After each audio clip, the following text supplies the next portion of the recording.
ਸਤਿ ਸ਼੍ਰੀ ਅਕਾਲ ਜੀ ਸਾਰਿਆਂ ਨੂੰ। ਮੈਂ ਕਮਲਜੀਤ। ਜਿਵੇਂ ਕਿ ਤੁਸੀਂ ਜਾਣਦੇ ਹੋ ਕਿ ਮੈਂ ਰੀਸੈਂਟਲੀ ਇੱਕ ਵੀਡੀਓ ਅਪਲੋਡ ਕੀਤੀ ਸੀ regarding permanent residency of Canada, ਜਿਹਦੇ ਵਿੱਚ ਆਪਾਂ ਡਿਸਕਸ ਕੀਤਾ ਸੀ ਕਿ ਅਗਰ ਤੁਸੀਂ ਆਲਰੇਡੀ ਕੈਨੇਡਾ 'ਚ ਹੋ ਤੇ ਤੁਸੀਂ ਅਗਰ ਆਪਣੇ ਪੁਆਇੰਟ ਬੇਸਿਸ ਦੇ ਉੱਪਰ ਪੀਆਰ ਅਪਲਾਈ ਕਰਨੀ ਹੈ ਤੇ ਪੁਆਇੰਟਸ ਨੂੰ ਕੈਲਕੂਲੇਟ ਕਿਵੇਂ ਕੀਤਾ ਜਾਂਦਾ ਹੈ। ਬਟ ਅੱਜ ਦੀ ਵੀਡੀਓ ਵਿੱਚ ਆਪਾਂ ਇਹ ਡਿਸਕਸ ਕਰਾਂਗੇ ਕਿ ਤੁਸੀਂ ਪੀਆਰ ਅਪਲਾਈ ਕਰਨਾ ਚਾਹੁੰਦੇ ਹੋ but you are not in Canada, ਤੁਸੀਂ ਆਊਟਸਾਈਡ ਕੈਨੇਡਾ ਤੋਂ ਐਪਲੀਕੇਸ਼ਨ ਕਰਨੀ ਹੈ ਆਪਣੀ, ਤੇ ਉਹਦੇ ਵਿੱਚ ਤੁਸੀਂ ਫਿਰ ਪੁਆਇੰਟਸ ਕਿਵੇਂ ਆਪਣੇ ਕੈਲਕੂਲੇਟ ਕਰੋਗੇ, ਆਪਣੀ ਐਲੀਜੀਬਿਲਿਟੀ ਕਿਵੇਂ ਚੈੱਕ ਕਰੋਗੇ ਫॉर ਐਕਸਪ੍ਰੈਸ ਐਂਟਰੀ। ਮੋਰਓਵਰ ਇਸ ਵੀਡੀਓ ਵਿੱਚ ਆਪਾਂ ਇਹ ਵੀ ਡਿਸਕਸ ਕਰਾਂਗੇ ਕਿ ਤੁਸੀਂ ਜਿਵੇਂ ਆਪਣੀ ਐਪਲੀਕੇਸ਼ਨ ਕਰ ਰਹੇ ਹੋ and you are not in Canada, outside Canada ਤੋਂ ਕਰ ਰਹੇ ਹੋ, ਤਾਂ ਡੈਫੀਨੇਟਲੀ ਤੁਸੀਂ ਕੈਨੇਡੀਅਨ ਵਰਕ ਐਕਸਪੀਰੀਅੰਸ ਤੇ ਕੈਨੇਡੀਅਨ ਐਜੂਕੇਸ਼ਨ ਦੇ ਪੁਆਇੰਟਸ ਨਹੀਂ ਕਲੇਮ ਕਰ ਸਕਦੇ।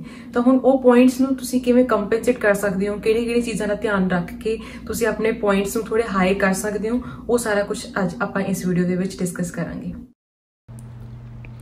ਸੋ ਸਭ ਤੋਂ ਪਹਿਲਾਂ ਅਸੀਂ CRS ਕੈਲਕੂਲੇਟਰ ਟਾਈਪ ਕਰਾਂਗੇ ਗੂਗਲ ਤੇ। ਉਸ ਤੋਂ ਬਾਅਦ ਇੱਕ ਨਵਾਂ ਪੇਜ ਓਪਨ ਹੋਏਗਾ ਜਿਸ से ਤੁਸੀਂ ਫਰਸਟ ਲਿੰਕ ਜੋ ਹੈ CRS ਟੂਲ ਉਹ ਓਪਨ ਕਰਨਾ ਹੈ। ਇਸ ਦਾ ਲਿੰਕ ਮੈਂ ਤੁਹਾਨੂੰ ਡਿਸਕ੍ਰਿਪਸ਼ਨ ਬਾਕਸ 'ਚ ਵੀ ਦੇਵਾਂਗੀ ਤਾਂ ਕਿ ਅਗਰ ਤੁਸੀਂ ਡਾਇਰੈਕਟਲੀ ਹੀ ਉਹ ਲਿੰਕ ਨੂੰ ਜਸਟ ਕਾਪੀ ਪੇਸਟ ਕਰਕੇ ਤੁਸੀਂ ਡਾਇਰੈਕਟਲੀ ਇਸ ਪੇਜ ਦੇ ਉੱਪਰ ਪਹੁੰਚ ਸਕਦੇ ਹੋ। ਹੁਣ ਇਸ ਦੇ ਅਕੋਰਡਿੰਗ ਜੋ CRS ਆਪਾਂ ਜੋ ਕੈਲਕੂਲੇਟ ਕਰ ਰਹੇ ਹਾਂ ਉਹਦੇ ਵਿੱਚ ਬਹੁਤ ਸਾਰੇ ਕੁਐਸਚਨਸ ਹੋਣਗੇ। ਉਹ ਕੁਐਸਚਨਸ ਦੇ ਤੁਸੀਂ ਆਨਸਰ ਦੇ ਕੇ ਉਹਦੇ ਅਕੋਰਡਿੰਗਲੀ ਆਪਣਾ ਸਕੋਰ ਜਿਹੜਾ ਹੈਗਾ ਉਹ ਕੈਲਕੂਲੇਟ ਕਰ ਸਕਦੇ ਹੋ। ਜਦੋਂ ਤੁਹਾਡਾ ਫਾਈਨਲ ਸਕੋਰ ਤੁਹਾਨੂੰ ਮਿਲੇਗਾ ਉਸ ਦੇ ਅਕੋਰਡਿੰਗ ਤੁਸੀਂ ਚੈੱਕ ਕਰ ਸਕਦੇ ਹੋ ਕਿ ਤੁਸੀਂ ਆਪਣੀ PR the application for Canada under express entry submit ਕਰ ਸਕਦੇ ਹੋ ਕਿ ਨਹੀਂ ਕਰ ਸਕਦੇ। ਹੁਣ ਮੈਂ ਜਿਹੜੀ ਇੱਥੇ ਆਪਾਂ ਫਰਸਟ ਕੁਐਸਚਨ ਤੋਂ ਸਟਾਰਟ ਕਰਦੇ ਹਾਂ, what is your marital status. So ਇਹਦੇ ਵਿੱਚ ਤੁਸੀਂ ਜੋ ਸਿਲੈਕਟ ਕਰੋਗੇ ਇਟ ਵੁੱਡ ਬੀ ਸਿੰਗਲ। ਮੈਂ ਜਸਟ ਇੱਕ ਸਿੰਪਲ ਪ੍ਰੋਫਾਈਲ ਲੈ ਰਹੀ ਹਾਂ ਜੋ ਕਿ ਸਿੰਗਲ ਹੈ ਔਰ ਜਿਸ ਪ੍ਰੋਫਾਈਲ ਦਾ ਸਟੇਟਸ ਇਜ਼ ਸਿੰਗਲ। ਦੈਨ ਉਸ ਤੋਂ ਬਾਅਦ ਅਗਲੇ ਜੋ ਕੁਐਸਚਨਸ ਹੋਣਗੇ ਉਹਦੇ ਆਪਾਂ ਆਨਸਰਸ ਕਰਾਂਗੇ। ਦੈਨ ਲੈਟਸ ਸੀ ਕਿ ਕਿੰਨੇ ਪੁਆਇੰਟ ਬਣਦੇ ਨੇ। ਐਟ ਦ ਐਂਡ ਜਦੋਂ ਇਸ ਪ੍ਰੋਫਾਈਲ ਦੇ ਅਕੋਰਡਿੰਗ ਜਦੋਂ ਫਾਈਨਲ ਸਕੋਰ ਆਪਾਂ ਨੂੰ ਮਿਲੇਗਾ, ਮੈਂ ਇੱਕ ਹੋਰ ਪ੍ਰੋਫਾਈਲ ਸ਼ੋ ਕਰਾਂਗੀ ਜਿਹਦੇ ਵਿੱਚ ਸਟੇਟਸ ਜੋ ਹੋਏਗਾ ਮੈਰਿਡ ਹੋਏਗਾ, ਅਤੇ ਉਹਦੇ ਅਕੋਰਡਿੰਗ ਫਿਰ ਤੁਸੀਂ ਦੇਖ ਸਕਦੇ ਹੋ ਕਿ ਕੀ ਡਿਫਰੈਂਸ ਆਉਂਦਾ ਹੈ ਇੱਕ ਸਿੰਗਲ ਪ੍ਰੋਫਾਈਲ ਦਾ ਔਰ ਇੱਕ ਪ੍ਰੋਫਾਈਲ ਜੋ ਕਿ ਮੈਰਿਡ ਹੈ to apply Canada's PR। The second question is how old are you. So the age ਜਿਹੜੀ ਹੈਗੀ ਹੈ ਮੈਂ ਉਹ ਸਿਲੈਕਟ ਕਰ ਰਹੀ ਹਾਂ 28 ਈਅਰਸ ਆਫ ਏਜ। ਮੈਂ ਇੱਥੇ ਚੀਜ਼ੇ ਵੀ ਇੱਕ ਐਡ ਔਨ ਕਰ ਦੇਣਾ ਚਾਹੁੰਦੀ ਹਾਂ ਕਿ ਅਗਰ ਤੁਹਾਡੀ ਏਜ ਮੋਰ ਦੈਨ 18 ਹੈ ਐਂਡ ਲੈਸ ਦੈਨ 30 ਹੈ ਤਾਂ ਤੁਹਾਡੇ ਪੁਆਇੰਟ ਸੇਮ ਰਹਿਣਗੇ। ਅਪਰੋਕਸੀਮੇਟਲੀ 110 ਪੁਆਇੰਟਸ ਹੁੰਦੇ ਨੇ ਜੋ ਮਿਲਦੇ ਨੇ। ਜਿੱਦਾਂ ਹੀ ਤੁਹਾਡੀ ਏਜ ਜਦੋਂ ਤੁਸੀਂ 30 ਟਰਨ ਕਰਦੇ ਹੋ ਤਾਂ ਉਸ ਤੋਂ ਬਾਅਦ ਤੁਹਾਡੇ ਪੁਆਇੰਟਸ ਜਿਹੜੇ ਹੈਗੇ ਨੇ ਉਹ ਘਟਨੇ ਸ਼ੁਰੂ ਹੋ ਜਾਂਦੇ ਨੇ। ਸੋ ਮੈਂ ਇੱਥੇ ਸਿਲੈਕਟ 28 ਈਅਰਸ ਆਫ ਏਜ ਕਰ ਰਹੀ ਹਾਂ। Next question is what is the level of your education. I am going to consider, ਦੇਖੋ ਡਰੋਪ ਡਾਊਨ ਦੇ ਵਿੱਚ ਤੁਸੀਂ ਦੇਖ ਸਕਦੇ ਹੋ, ਅਤੇ ਮੈਂ ਇੱਥੇ ਕੰਸੀਡਰ ਕਰ ਰਹੀ ਹਾਂ ਕਿ ਜੋ ਐਜੂਕੇਸ਼ਨ ਹੈ ਉਹ ਮਾਸਟਰਸ ਹੈ। ਉਸ ਤੋਂ ਬਾਅਦ have you earned any Canadian degree, diploma ਔਰ ਸਰਟੀਫਿਕੇਟ। ਡੈਫੀਨੇਟਲੀ ਨੋ, ਕਿਉਂਕਿ ਤੁਸੀਂ ਆਊਟਸਾਈਡ ਕੈਨੇਡਾ ਤੋਂ ਅਪਲਾਈ ਕਰ ਰਹੇ ਹੋ। ਮੈਂ ਇੱਕ ਚੀਜ਼ ਇੱਥੇ ਐਡ ਔਨ ਕਰਨਾ ਚਾਹ ਰਹੀ ਹਾਂ। ਲਾਸਟ ਜੋ ਕੁਐਸਚਨ ਆਪਾਂ ਕੀਤਾ ਸੀਗਾ ਲੈਵਲ ਆਫ ਐਜੂਕੇਸ਼ਨ, ਜੇ ਤੁਸੀਂ ਮਾਸਟਰਸ ਕੀਤੀ ਹੈ, ਤੁਸੀਂ ਬੈਚਲਰਸ ਕੀਤੀ ਹੈ, ਬੈਚਲਰਸ ਤੋਂ ਬਾਅਦ ਕੋਈ 2 ਸਾਲ ਦਾ ਡਿਪਲੋਮਾ ਕੀਤਾ ਤਾਂ ਡੈਫੀਨੇਟਲੀ ਤੁਹਾਨੂੰ ਤੁਹਾਡੀ ਜੋ ਐਜੂਕੇਸ਼ਨ ਤੁਸੀਂ ਕੀਤੀ ਹੈ ਉਹਦੀ ਅਸੈਸਮੈਂਟ ਕਰਵਾਉਣੀ ਪਏਗੀ। ਉਹਦੀ ਅਸੈਸਮੈਂਟ ਜੋ ਹੁੰਦੀ ਹੈ ਉਹ ਡਿਫਰੈਂਟ ਟਾਈਪ ਆਫ ਬੋਡੀਜ਼ ਨੇ ਜੋ ਕਰਦੀਆਂ ਨੇ। ਫੋਰ ਐਗਜ਼ਾਮਪਲ WES ਹੈ, CES the university of Toronto, ਅਤੇ ਇਸ ਤੋਂ ਇਲਾਵਾ ਵੀ ਹੋਰ ਕਈ ਔਰਗਨਾਈਜੇਸ਼ਨਸ ਹੈਗੀਆਂ ਨੇ, ਟੋਟਲ ਕੁੱਲ ਮਿਲਾ ਕੇ 5 ਨੇ। ਤਾਂ ਉਸਦੇ ਉੱਪਰ ਵੀ ਮੈਂ ਵੀਡੀਓ ਪਾਵਾਂਗੀ ਕਿ ਆਪਾਂ ਅਗਰ ਤੁਸੀਂ ਜੋ ਵੀ ਤੁਹਾਡੀ ਐਜੂਕੇਸ਼ਨ ਹੈ ਉਹਦੀ ਤੁਸੀਂ ਵੈਲਿਊਏਸ਼ਨ ਕਿਵੇਂ ਕਰਵਾ ਸਕਦੇ ਹੋ, ਕੀ ਪ੍ਰੋਸੈਸ ਹੁੰਦਾ WS ਦੇ ਥਰੂ ਜਾਂ CES ਦੇ ਥਰੂ। ਉਹਦੇ ਲਈ ਵੀ ਮੈਂ ਜਲਦੀ ਹੀ ਕੋਸ਼ਿਸ਼ ਕਰਾਂਗੀ ਕਿ ਵੀਡੀਓ ਅਪਲੋਡ ਹੋਵੇ। ਓਕੇ ਜੀ, ਬੈਕ ਟੂ ਦ ਪੁਆਇੰਟ ਨਾਓ।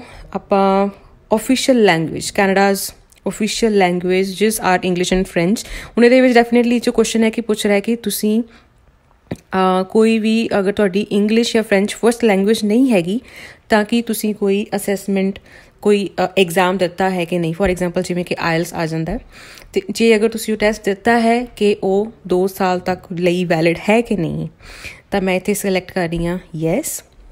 ਹੁਣ ਕਿਹੜਾ ਟੈਸਟ ਤੁਸੀਂ ਦਿੱਤਾ ਹੈ, which language test did you take for your first official language. ਮੈਂ ਇੱਥੇ IELTS ਸਿਲੈਕਟ ਕਰ ਰਹੀ ਹਾਂ।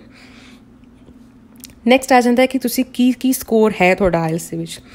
ਨਾਓ ਜਦੋਂ ਤੁਸੀਂ ਆਪਣੀ ਕੈਨੇਡਾ ਦੀ PR ਦੀ ਐਪਲੀਕੇਸ਼ਨ ਕਰਦੇ ਹੋ, ਸਪੈਸ਼ਲੀ ਜਦੋਂ ਤੁਹਾਡੇ ਕੋਲ ਕੈਨੇਡੀਅਨ ਐਜੂਕੇਸ਼ਨ ਨਹੀਂ ਹੈ, ਕੈਨੇਡੀਅਨ ਵਰਕ ਐਕਸਪੀਰੀਅੰਸ ਨਹੀਂ ਹੈ, ਤਾਂ ਡੈਫੀਨੇਟਲੀ ਕਿਤੇ ਨਾ ਕਿਤੇ ਇਹ ਚੀਜ਼ ਨੂੰ ਕੰਪਨਸੇਟ ਕਰਨ ਦੇ ਲਈ ਤੁਹਾਨੂੰ ਆਇਲਸ ਵਿੱਚੋਂ ਹਾਈ ਮਤਲਬ ਤੁਹਾਡਾ ਸਕੋਰ ਮਿਨੀਮਮ ਤਾਂ 8,777 ਹੋਣਾ ਹੀ ਚਾਹੀਦਾ, ਕਿਉਂਕਿ ਉਸ ਦੇ ਨਾਲ ਅਗਰ ਥੋੜ੍ਹਾ ਬਹੁਤ ਵੀ ਕਿਤੇ ਨਾ ਕਿਤੇ ਘੱਟਦੇ ਆ ਪੁਆਇੰਟ ਤਾਂ ਤੁਹਾਡੇ ਜਿਹੜੇ ਟੋਟਲ ਜਿਹੜਾ ਗ੍ਰੈਂਡ ਟੋਟਲ ਉਹ ਘੱਟ ਜਾਂਦਾ, ਜਿਹਦੇ ਕਰਕੇ ਚਾਂਸਿਸ ਥੋੜ੍ਹੇ ਜਿਹੇ ਹੋਰ ਘੱਟ ਜਾਂਦੇ ਨੇ ਕਿ ਤੁਹਾਨੂੰ ਇਨਵੀਟੇਸ਼ਨ ਜਲਦੀ ਮਿਲੇ ਜਾਂ ਤੁਹਾਡੀ PR ਦੀ ਐਪਲੀਕੇਸ਼ਨ ਸਟਾਰਟ ਹੋਵੇ। ਤੇ ਮੈਂ ਇੱਥੇ ਕੰਸੀਡਰ ਕਰ ਰਹੀ ਹਾਂ ਕਿ ਯੂ ਹੈਵ ਸਕੋਰਡ 8,777। ਅਗਰ ਤਾਂ ਜ਼ਿਆਦਾ ਸਕੋਰ ਕਰ ਸਕਦੇ ਹੋ ਤਾਂ definitely it is perfect for your profile, ਜਿਹਦੇ ਕਰਕੇ ਨਾਲ ਤੁਹਾਡਾ ਗ੍ਰੈਂਡ ਟੋਟਲ ਜੋ ਹੈ CRS ਦਾ ਉਹ ਜ਼ਿਆਦਾ ਹੋ ਜਾਏਗਾ।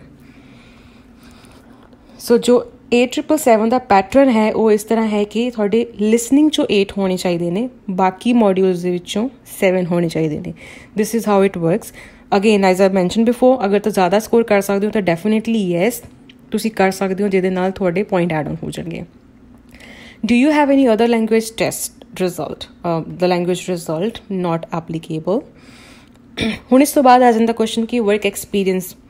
In the last 10 years, how many years of skilled work experience in Canada do you have? ਤਾਂ ਇੱਥੇ ਤਾਂ ਡੈਫੀਨੇਟਲੀ ਅਸੀਂ ਨੋ ਹੀ ਸਿਲੈਕਟ ਕਰਾਂਗੇ, ਬਿਕਾਜ਼ ਤੁਹਾਡੇ ਕੋਲ ਕੈਨੇਡੀਅਨ ਕੋਈ ਵੀ ਐਕਸਪੀਰੀਅੰਸ ਨਹੀਂ ਹੈ, ਤੁਸੀਂ ਕੈਨੇਡਾ ਤੋਂ ਆਊਟਸਾਈਡ ਐਪਲੀਕੇਸ਼ਨ ਕਰ ਰਹੇ ਹੋ। Then next question is, in the last 10 years, how many total years of foreign skilled worker experience you have? ਜੋ ਕਿ ਤੁਸੀਂ ਤੁਹਾਡੀ ਹੋਮ ਕੰਟਰੀ ਦਾ ਜੋ ਹੋਏਗਾ, ਅਗਰ ਤੁਸੀਂ ਇੰਡੀਆ 'ਚ ਹੈਗੇ ਹੋ ਤਾਂ ਤੁਸੀਂ ਇੰਡੀਆ ਦੇ ਵਿੱਚ ਤੁਹਾਡੇ ਕੋਲ ਇੱਕ ਕੋਈ ਵੀ ਜੋ ਤੁਸੀਂ ਆਕੂਪੇਸ਼ਨ ਕਰ ਰਹੇ ਹੋ, ਕਿੰਨੇ ਸਾਲ ਲਾਈਕ ਤੁਹਾਡੇ ਕੋਲ ਵਰਕ ਐਕਸਪੀਰੀਅੰਸ ਹੈਗਾ। ਇੱਕ ਹੋਰ ਚੀਜ਼ ਇੱਥੇ, ਅਗਰ ਤੁਸੀਂ 1 ਜਾਂ 2 ਸਾਲ ਇੱਥੇ ਸਿਲੈਕਟ ਕਰ ਰਹੇ ਹੋ, ਇਹਦੇ ਵਿੱਚ ਇਹ ਹੋ ਜਾਂਦਾ ਕਿ 1 year and 2 years ਦੇ ਨਾਲ ਤੁਹਾਨੂੰ ਪੁਆਇੰਟ ਸੇਮ ਮਿਲਦੇ ਨੇ। ਤੋ just ਕਿ ਤੁਹਾਡੇ ਪੁਆਇੰਟ ਜ਼ਿਆਦਾ ਹੋਣ, I am adding here as 3 years of education, 3 years of work experience or more than that, ਤਾਂ ਕਿ ਅਗਰ ਤੁਹਾਡਾ ਮਿਨੀਮਮ ਐਕਸਪੀਰੀਅੰਸ ਅਗਰ 3 years ਦਾ ਹੈ ਜਾਂ ਉਸ ਤੋਂ ਜ਼ਿਆਦਾ ਹੈ ਤਾਂ ਡੈਫੀਨੇਟਲੀ ਤੁਹਾਡੇ ਪੁਆਇੰਟਸ ਥੋੜ੍ਹੇ ਜਿਹੇ ਜ਼ਿਆਦਾ ਹੋਣਗੇ। ਹੁਣ ਕਿਸ ਤਰ੍ਹਾਂ ਟਾਈਪ ਦਾ ਇਹ ਵਰਕ ਐਕਸਪੀਰੀਅੰਸ ਹੋਣਾ ਚਾਹੀਦਾ, ਡੈਫੀਨੇਟਲੀ ਫੁੱਲ ਟਾਈਮ ਹੋਣਾ ਚਾਹੀਦਾ। ਅਤੇ ਇਹ ਜੋ ਵੀ ਤੁਹਾਡਾ ਵਰਕ ਐਕਸਪੀਰੀਅੰਸ ਜਿਹੜੀ ਵੀ ਆਕੂਪੇਸ਼ਨ ਦਾ ਤੁਸੀਂ ਕਰ ਰਹੇ ਹੋ, it should fall under NOC skill type O, A ਔਰ B। ਹੁਣ ਉਹ ਕੈਨੇਡਾ ਗਵਰਨਮੈਂਟ ਵੱਲੋਂ ਟਾਈਪ O, A ਔਰ B ਦੇ ਅੰਡਰ ਫਰਦਰ ਜਿਹੜੀ ਕਲਾਸੀਫਿਕੇਸ਼ਨ ਦੇ ਦਿੱਤੀ ਗਈ ਹੈ, ਇਸ ਦਾ ਵੀ ਲਿੰਕ ਮੈਂ ਤੁਹਾਨੂੰ ਡਿਸਕ੍ਰਿਪਸ਼ਨ ਬਾਕਸ 'ਚ ਬਿਲੋ ਦੇਵਾਂਗੀ ਕਿ ਤੁਸੀਂ ਅਗਰ ਜਿਹੜਾ ਵੀ ਤੁਸੀਂ ਚੈੱਕ ਕਰ ਸਕਦੇ ਹੋ ਕਿ ਜੇ ਤੁਹਾਡੀ occupation as for example as a teacher ਹੈਗੀ ਆ ਅਤੇ ਉਹ ਟਾਈਪ O ਹੈ ਜਾਂ B ਹੈ ਜਾਂ A ਹੈ।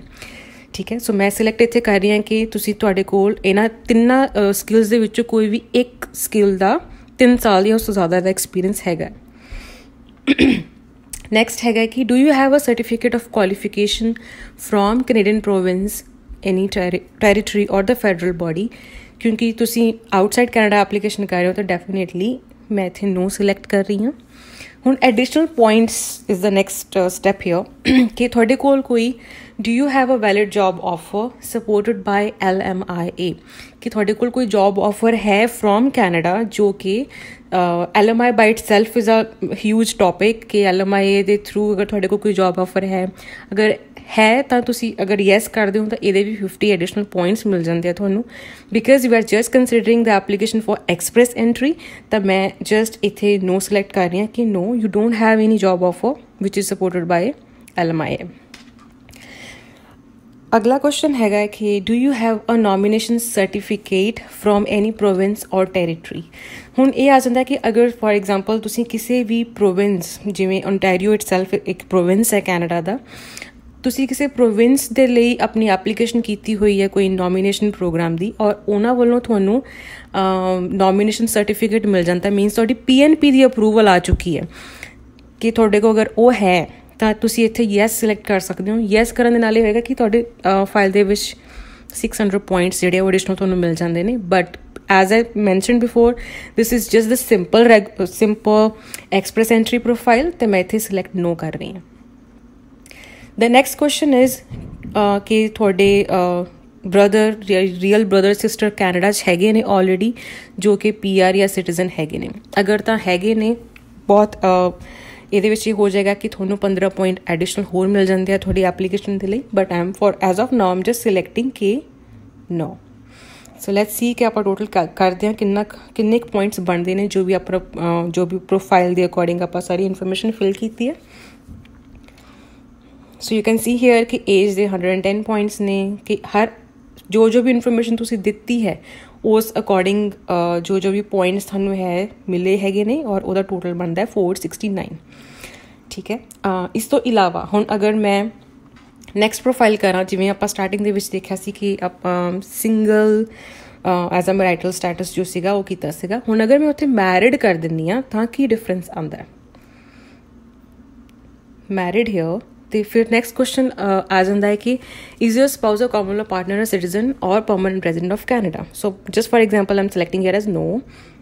हुण अगर मैं नो सिलेक्ट कर रही हाँ तो नैक्सट क्वेश्चन ये आ जाता है कि अगर इफ इट इज़ नो कि तुसी चाहुंदे हो कि तुहाडे हसबैंड भी तुहाडी फाइल दे विच ऐड होण। अगर मैं इत्थे नो सिलेक्ट कर दियाँ मीनस अगर तुसी चाहुंदे फॉर एग्जाम्पल कि जिवें आपां लास्ट जो भी प्रोफाइल के अकॉर्डिंग कैलकुलेट किए पॉइंट 469 पॉइंट बने और तुसी चाहुंदे हो कि नहीं मेरे पॉइंट्स 469 ही रहन ताकि मैनू इनविटेशन जल्दी मिल जाए टू अप्लाई द एप्लीकेशन। अगर तुसी इस तरह चाहुंदे हो तो तुसी अपना स्टेटस जो है मैरिड शो कर सकते हो। अगर स्पाउस नहीं ऐड करदे नाल तां जिहड़े तुहाडे पॉइंट हैगे आ वो सेम ही रहणगे। See let me just calculate. See it will still remain 469।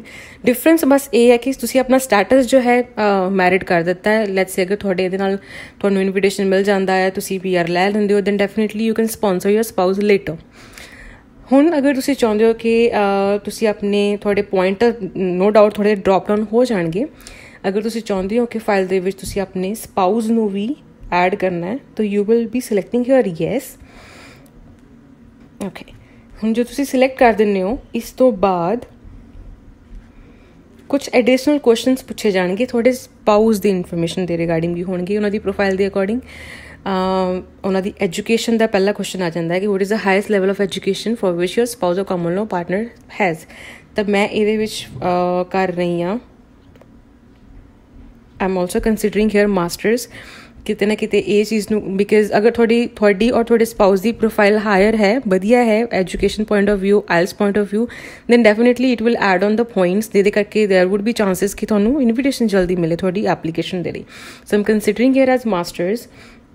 तो उस तो इलावा in the last 10 years how many years of skilled work experience in Canada does your spouse or common law partner have. इत्थे definitely no आएगा because तुसी अपनी एप्लीकेशन जो कर रहे हो दैट इज फ्रॉम इंडिया और from outside Canada.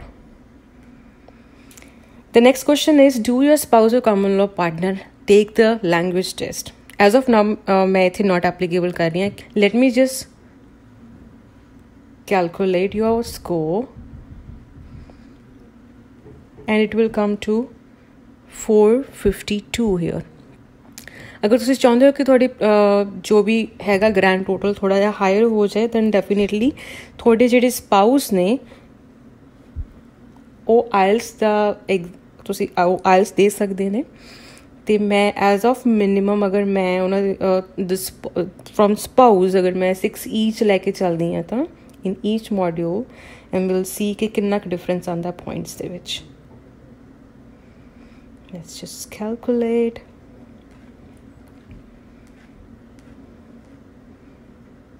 $464 will become the grand total। और दिस इज़ जिन्नी कि मैं थोनू ये सारी इन्फॉर्मेशन देती है ये अकॉर्डिंग अगर तुहानू लगता है कि जो भी प्रोफाइल आप डिस्कस कीतियां ने अगर थोड़ी प्रोफाइल इस प्रोफाइल नाल मैच कर दी और थोड़े पॉइंट्स जो है 464 के अराउंड या 460s के नियर बाय हो रहा तो डेफिनेटली किसी भी रेगूलेटेड कंसल्टेंट की सलाह के नाल अगर तुसी चाहते हो कि अप्लाई करना है the application for permanent residence then definitely you can decide. Thank you so much for watching. I hope कि जो भी आप डिस्कस किया है तो काफ़ी इन्फॉर्मेशनल सीगा। बाकी अगर किसी ने मेरी दूसरी वीडियो भी देखनी है कि अगर तुसी ऑलरेडी इन कैनेडा हो तो दैन तुसी अपने CRS नूं किवें कैलकुलेट कर सकते हो वो भी तुसी देख सकते हो वीडियो दा लिंक मैं डिस्क्रिप्शन बॉक्स के विच भी दे दांगी। इस तो इलावा वीडियो नूं लाइक करना चैनल नूं सबसक्राइब करना ते बेल नोटिफिकेशन ऑन करना नहीं भूलना for the support of our channel. Thank you so much again.